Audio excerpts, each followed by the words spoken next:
అదిగో బయట ఉన్నట్టనే కాలేజ్ లాగుతుంది.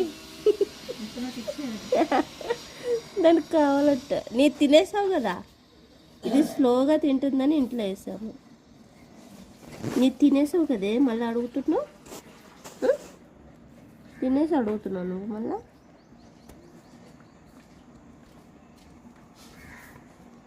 వాటర్ అని తాగి.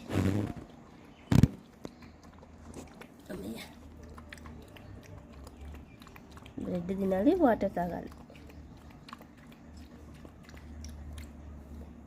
ఉందేలే నీ పిల్ల, ఇంట్లో ఉందిలే నీ పిల్ల, చూసుకుంటుంది చూడు. ఇడిచిపెట్టాలి అమ్మ దగ్గర. పాలు తాగుతున్నాను. వెళ్ళు మీ అమ్మ దగ్గరికి. చూడు పాలు తాగుతుంది.